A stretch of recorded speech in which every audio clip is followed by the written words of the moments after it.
Sebelum kita benar-benar mulai lompat ke dalam penelusuran hari ini, saya pengen ambil jeda sebentar aja. Silahkan. Dari lubuk hati yang paling dalam, saya mendoakan agar kamu yang sekarang lagi dengerin suara ini, beserta seluruh keluargamu, selalu dalam keadaan bahagia, Amin. diberikan kesehatan yang berlimpah, dan pastinya selalu dalam lindungannya dimanapun kamu berada saat ini. Doa yang sangat tulus. Semoga hari-hari kamu selalu dipenuhi dengan kebaikan ya. Nah, setelah doa pembuka ini, selamat datang kembali di Raka Pradita Channel. Wah, antusias banget nih saya bisa balik lagi ke sini. Benar. Apalagi buat membedah kisah yang, nggak cuma rumit secara narasi, tapi juga bakal menantang banget secara psikologis buat kita semua. Setuju. Jadi misi penelusuran kita hari ini dijamin bakal intens banget dan ya mungkin bakal sedikit menguras mental kamu yang lagi dengerin. The Plates? Ini film yang cukup legendaris sebenarnya. Iya. Dan materi sumber kita hari ini adalah catatan serta rangkuman yang sangat mendetail. Dan saya mau tegaskan dari awal nih, ini tuh bukan sekadar kisah detektif biasa yang ya kamu tau lah pakai kaca pembesar terus nyari jejak gitu. Bukan kayak cerita detektif klasik yang endingnya selalu lega ya. Sama sekali bukan. Ini lebih ke arah studi psikologis. Betul. Tentang seberapa jauh sebuah janji, sebuah sumpah suci itu bisa pelan-pelan menghancurkan kewarasan seseorang. Premis yang berat banget. Maksudnya ini kan eksplorasi tentang batas yang sangat tipis ya. Tipis banget. Atau bahkan mungkin nggak kasat mata sama sekali. Antara dedikasi profesional seorang polisi dan obsesi yang pada akhirnya justru menghancurkan dirinya sendiri. Iya, batasnya jadi kabur. Kita bakal ngelihat gimana pikiran yang tadinya sangat rasional itu bisa tergelincir langkah demi langkah menuju kegilaan absolut. Oke, let's unpack this. Coba deh, kamu yang lagi dengerin, posisikan diri kamu di situasi ini. Bayangin aja dulu. Ini hari terakhir kamu kerja. Besok kamu udah resmi pensiun, bebas dari segala beban kerjaan. Momen yang ditunggu-tunggu semua orang kan? Bener banget. Kamu lagi di sebuah bar, dikelilingi sama rekan-rekan kerjamu yang lagi ngerayain perpisahanmu. Ada tawa, ada kue, ada minuman. Atmosfernya hangat banget. Nah, itu persis yang dialami sama karakter utama kita. Namanya Jerry Black. Dia ini detektif kepolisian veteran ya? Iya, veteran yang udah siap banget buat nikmatin masa tuanya. Tapi tiba-tiba di tengah perayaan itu, Telepon berdering. nah itu dia. Ada laporan pembunuhan anak kecil yang mengerikan banget. Dan diduga kuat ngelibatin kekerasan seksual juga. Korban malangnya ini bernama Ginny. Betul, pertanyaannya sekarang, kenapa Jerry yang tinggal hitungan jam sebelum pensiun justru malah nawarin diri buat datang ke lokasi kejadian? Keputusan itu tuh sebenarnya sangat manusiawi. Tapi di saat yang sama, itu jadi pemicu awal dari seluruh tragedi ini. Gimana tuh maksudnya? Bagi detektif veteran kayak Jerry, identitas dia itu udah melebur utuh sama pekerjaannya. Nggak bisa dipisahin ya? Susah banget. Melepaskan lencana itu bukan hal gampang. Dia mungkin ngerasa punya tanggung jawab moral terakhir kali ya. Masuk akal sih. Tapi pas dia tiba di lokasi dan ngelihat langsung jasad gadis kecil itu di tengah hamparan salju yang dingin, realitas brutal dari kejahatan itu ngehantam dia dengan cara yang sama sekali nggak dia duga. Dan hantaman itu rasanya makin berat pas Jerry harus nyampein kabar duka ini langsung ke orang tua Ginny. Ini momen krusialnya. Benar, ini titik balik seluruh hidupnya. Orang tua Ginny ini, Dean dan Margaret, mereka pemilik peternakan kalkun. Jaraknya lumayan ya dari lokasi kejadian. Sekitar 16 km. Coba bayangin suasananya. Bau peternakan, kepanikan, terus... Kehancuran total. Iya, kehancuran total pas Margaret dengar putrinya tewas. Di tengah keputusasaannya itu, Margaret ngambil sebuah salib buatan tangannya sendiri. Dan dia nggak cuma minta Jerry janji biasa kan? Enggak, sama sekali. Dia maksa Jerry buat bersumpah di atas salib itu. Demi keselamatan jiwanya, bahwa Jerry bakal nemuin pelakunya. Dan Jerry ngucapin sumpah itu.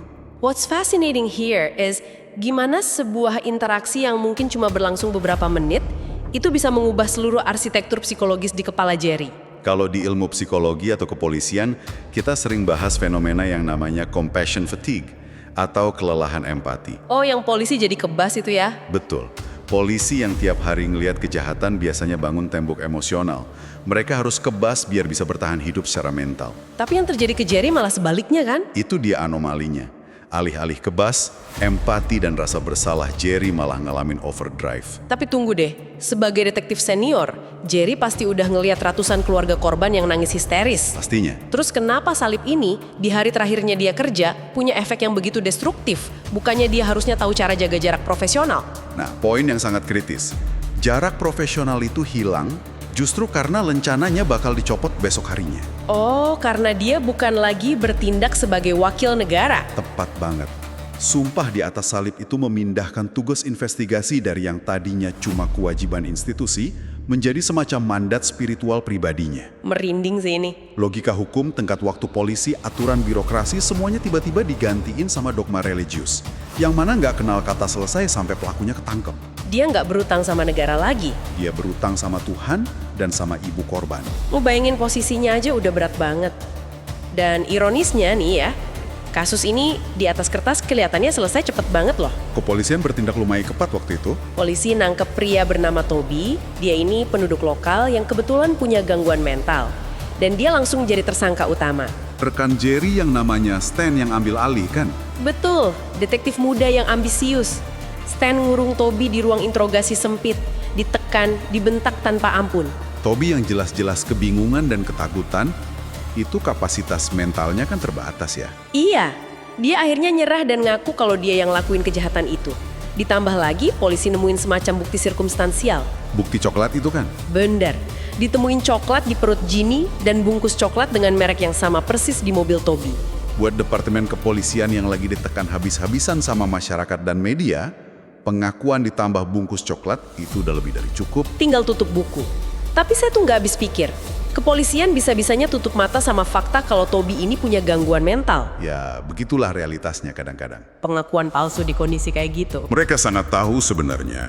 Dan disinilah kita bisa melihat sisi gelap dari sistem peradilan. Gimana tuh dinamikanya di dalam? Tekanan buat segera nyelesain kasus besar itu sering nyiptain yang namanya kognitif disonansi kognitif di antara penegak hukum. Jadi mereka sengaja abaikan fakta yang nggak mendukung narasi mereka. Betul, bendera merah kayak gangguan mental itu diabaikan secara sadar.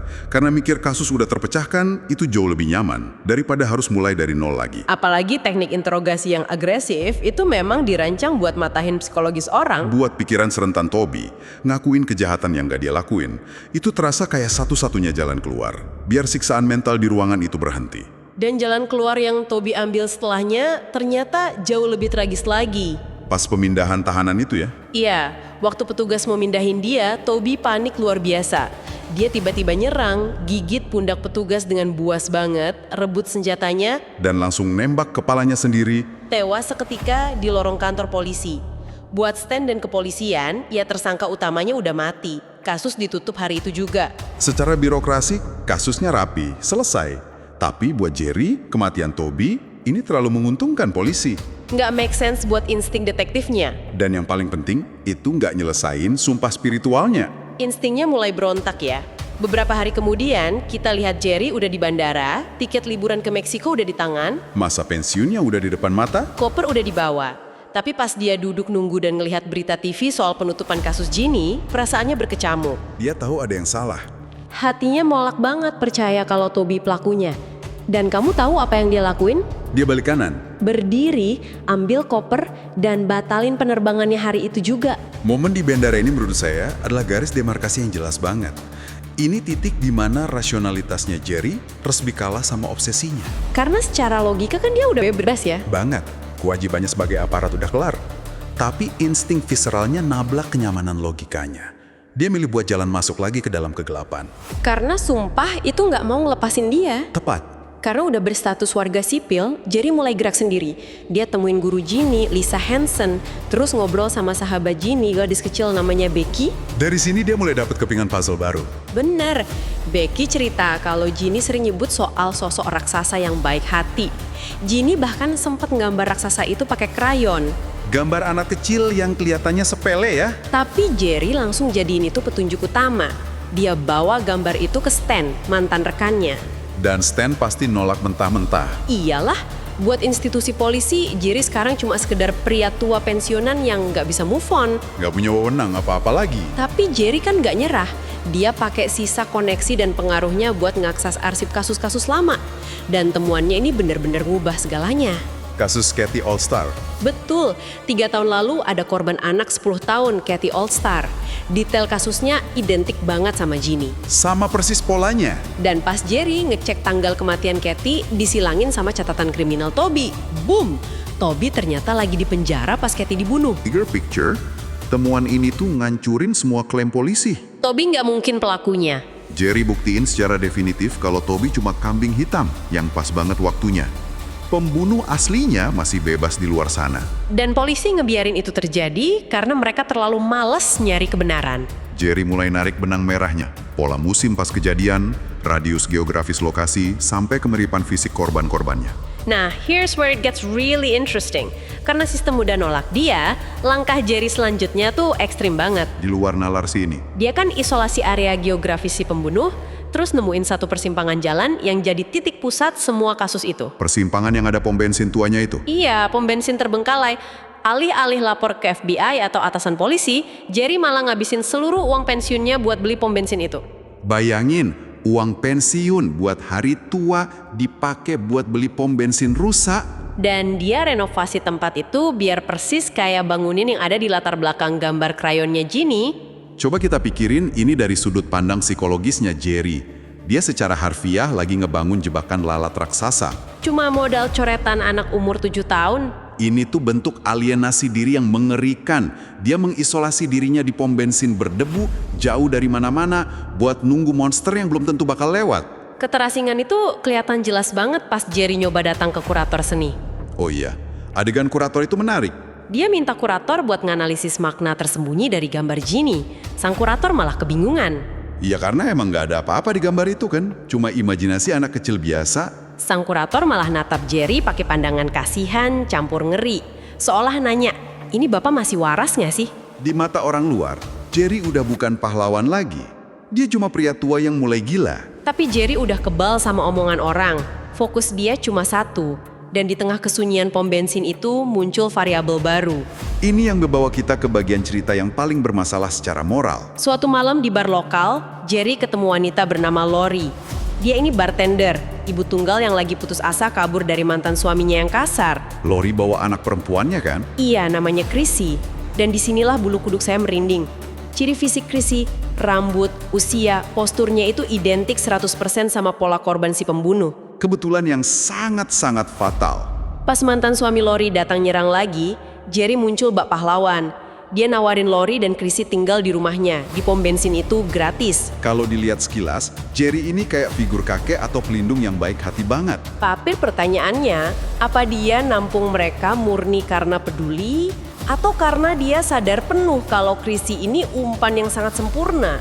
Itu ambiguitas moral yang gelap banget dari karakter Jerry. Dia mungkin merasionalisasi di otaknya. Bilang, oh saya cuma ngasih tempat aman buat Igu dan anak ini. Tapi alam bawah sadarnya tahu persis. Tahu banget. Obsesinya sengaja naruh target potensial ini tepat di pusat perburuannya. Dia manfaatkan kelemahan Lori demi rencananya sendiri. Dan umpan itu beneran mulai narik perhatian si monster. Pelan tapi pasti. Insiden pasar loak itu ya? Iya, pas mereka lagi di pasar loak, Jerry beliin Chrissy balon pink. Tiba-tiba di tengah keramaian, Lori lihat balon pink itu melayang lepas. Panik luar biasa pasti. Mereka lari membelah keramaian, yakin banget Chrissy diculik. Tapi pas ketemu, Chrissy malah lagi duduk santai pegang boneka landak. Boneka yang dikasih sama seorang wanita, kata Chrissy. Insiden balon pink ini jadi alarm keras buat Jerry. Dia lacak asal boneka landak itu dan nemuin wanita paruh baya si pembuat boneka. Dan wanita itu cerita soal anak laki-lakinya. Gary, pria pekerja keras. Ketegangan makin naik pas Jerry pulang dan lihat sedan hitam lewat. Pengemudinya ya si Gary ini, yang kebetulan petugas angkut sampah di daerah situ.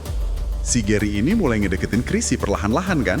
Betul, ngasih hadiah kecil, ngasih kalung salib, ngajak ke gerejanya. Puncaknya pas Jerry nemenin Chrissy tidur. Anak itu ngebisikin rahasia. Chrissy bilang penyihir itu nyata, terus nunjukin coklat berbentuk landak. Coklat bentuk landak. Bukti yang sama persis kayak yang ada di perut Ginny. Dari titik ini, Jerry udah punya kepastian absolut. Gary pelakunya, Chrissy target selanjutnya. Secara logika hukum dan moral, ini saatnya Jerry ngamanin Chrissy, bawa dia pergi jauh, panggil polisi. Tapi bukan itu yang dia lakuin. Ini yang bikin saya marah pas ngikutin kisahnya. Menjelang festival tahunan di situ, Jerry sengaja beliin gaun warna merah terang buat Chrissy. Warna yang sangat mencolok buat narik perhatian. Dia pakaikan gaun itu, lalu ngebiarin Chrissy main sendirian di area sepi dekat pom bensin. Umpan hidup. Jerry dengan sadar jadiin anak yang udah manggil dia ayah, ini sebagai tumbal. Jerry ngumpet di semak-semak sama Stan, dan beberapa polisi yang berhasil dia bujuk. Nunggu pakai senjata lengkap. This raises an important question buat kita semua. Di sini fondasi kemanusiaan kita bener-bener diuji. Gimana batasnya? Iya, gimana seorang pria bisa menjustifikasi ngorbanin nyawa anak kecil demi menepati janji buat balas dendam anak yang lain? Egois banget. Obsesi Jerry udah nelen abis moralnya. Dia nggak ngelihat Chrissy sebagai manusia lagi. Chrissy cuma alat pembuktian kalau sumpahnya lunas. Berubah jadi kegilaan murni. Waktu terus jalan nih, menit jadi jam. Ketegangan di semak-semak makin menyiksa. Tapi mobil sedan hitam Jerry nggak pernah muncul. Nggak datang dia? Stan habis kesabarannya. Keluar dari persembunyian, caci maki Jerry, bilang cerita soal penyihir itu cuma imajinasi omong kosong. Polisi cabut, ninggalin Jerry sendirian dalam kegagalan operasinya. Dan konsekuensinya nggak cuma itu. Stan yang emosi sempat ngasih tahu Lori soal apa yang sebenarnya terjadi. Bayangin hancurnya perasaan Lori. Wanita yang lari dari pria kasar ngerasa udah nemu tempat aman, malah tahu kalau pelindungnya ini baru aja jadiin anak kandungnya umpan buat pembunuh berantai. Malam itu juga Lori kemas barang-barangnya. Natap Jerry penuh kebencian, pergi bawa Chrissy. Ninggalin Jerry sendirian untuk selama-lamanya. Jerry kehilangan segalanya. Keluarga barunya, reputasinya, tujuan hidupnya. Tapi ada satu twist di sini yang bikin kisahnya berubah dari sekedar sedih jadi super tragis. Twist yang paling menyesakkan. Jerry itu sebenarnya nggak salah. Betul, di waktu yang sama pas jebakan Jerry gagal, Stan dan mobil polisinya lewatin lokasi kecelakaan fatal di jalan raya menuju pom bensin itu. Ada sedan hitam hancur nabrak sesuatu. Dan tubuh yang terjepit di kursi kemudi itu adalah Gary. Pembunuh berantai itu emang lagi di jalan buat nyulik Chrissy, tapi takdir ngentim dia dengan cara yang paling banal, kecelakaan lalu lintas biasa. Alam semesta turun tangan langsung. Dan fakta paling menyayat hati, Jerry nggak bakal pernah tahu soal ini. Stan kan nggak tahu target operasinya itu Gary. Jadi polisi nggak pernah ngabarin Jerry. Jerry dibiarin membusuk dalam ketidaktahuan. Di adegan penutup, kita lihat Jerry duduk sendirian di pom bensin berdebu itu. Pikirannya udah nggak sanggup mencerna ketidakpastian itu. Dia bermonolog, bergumam, ulangin janji dan petunjuk kasus Ginny tanpa henti. Terjebak di putaran waktunya sendiri. Pahlawan kita gila total. Ironi yang kelam banget ya. Monsternya udah mati, anak-anak aman, tapi sang pahlawan hancur jadi debu cuma karena nggak dapat konfirmasi kemenangannya. Otak manusia nggak tahan sama kurangnya closure ya. Fisik bisa nahan sakit, tapi mental hancur kalau nggak ada penutupan. So, what does this all mean? Apa yang bisa kamu yang lagi dengerin bawa pulang dari kisah ini? Ini refleksi yang bagus buat kita semua. Kisah Jerry ini cermin tajam buat hidup kita. Kita sering diajarin kalau pantang menyerah itu kunci sukses. Padahal kadang kita terlalu terobsesi sama satu tujuan. Entah itu ambisi karir, pembuktian diri, rasa insecure, atau sekedar ego nolak ngaku salah. Kita, tanpa sadar, terus ngebangun pom bensin tua kita sendiri di antah berantah. Mengisolasi diri, ngorbanin kewarasan, dan malah nyakitin orang-orang yang tulus sayang sama kita. Saya pengen nambahin satu pemikiran yang mungkin sedikit lebih makro dan provokatif buat kamu renungkan malam ini. Silakan. Kisah ini tuh nunjukin kecacatan bawaan sistem keadilan kita. Birokrasi polisi sering terlalu kaku atau males nangkep monster yang sebenarnya. Terus masyarakat jadi ngadain siapa? Nah itu, masyarakat secara diam-diam seolah menggantungkan harapan pada individu terobsesi kayak Jerry. Orang yang rela nyebrang batas moral buat beresin kekacauan ini. Oh wow. Pertanyaannya, apakah kehancuran mental Jerry ini adalah semacam tumbal yang diam-diam dituntut oleh masyarakat demi ilusi keamanan kita? Apakah keadilan sesungguhnya memang harus selalu dibayar dengan kewarasan seseorang? Itu pertanyaan yang harus kita jawab sendiri. Pemikiran yang berat banget dan pasti bikin otak kita mengembara setelah ini. Sebuah pertanyaan tentang harga keamanan yang kita nikmati. Betul sekali. Terima kasih udah menemani kami menyusuri lorong gelap psikologis manusia di penelusuran The Deep Dive kali ini di Raka Pradita Channel. Senang bisa bedah kasus ini bareng kalian semua. Jangan lupa untuk tekan tombol subscribe, like, dan tinggalkan komentar kamu di bawah. Menurut kamu, apakah Jerry Black itu pahlawan yang tragis atau sekedar pria egois yang kehilangan akal sehatnya? Komen di bawah ya. Oh ya, jangan kemana-mana dulu. Klik video rekomendasi yang muncul di layar kamu sekarang untuk lihat penelusuran kasus psikologis epik lainnya, yang pastinya bakal bikin otak kamu makin mind-blowing. Sampai jumpa di pembahasan seru berikutnya. Dan tetaplah menjaga kewarasanmu.